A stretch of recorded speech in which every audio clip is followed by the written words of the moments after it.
ఎన్నికల ముందు ఆట మీరు స్టార్ట్ చేసారు. ఆటకు ముగింపు మేము ఇచ్చినాం. ఇలా కప్పు గెలిచి మేము ముగింపించినాం. బీజేపీని అడ్డుకునే దమ్ము మీకు లేదు. మీ కుట్రలు చేస్తే, మీ కుతంత్రాలు చేస్తే తెలంగాణ రాష్ట్రంలో యుద్ధం స్టార్ట్ చేసినాం. ఆ యుద్ధం కరీంనగర్ స్టార్ట్ అయింది. కాంగ్రెస్ పార్టీకి నేను చేస్తున్నా, ఇలా ఛాలెంజ్ చేస్తున్నా, మీకు ఎక్కడికక్కడ మీ మెడల్ వాస్తాం.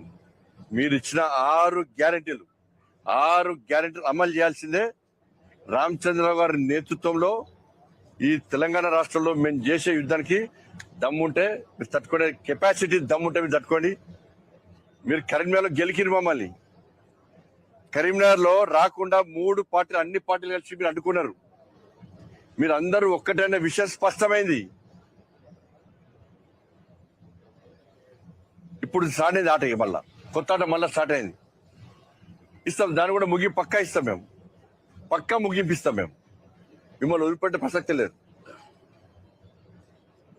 మేము ఏదో రెచ్చిపోయి చెప్తున్నాం. నిన్న మీరు చేసే కుట్రను చూసి బాధపడి మేము ఎక్కడ భయపడలే.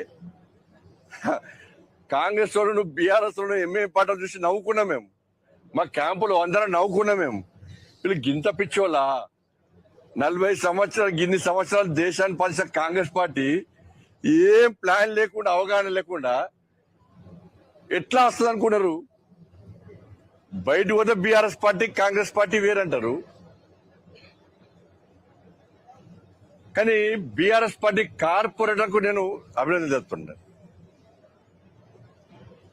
నాయకులందరూ ఒకటై బీజేపీని అడుగునే ప్రయత్నం చేశారు.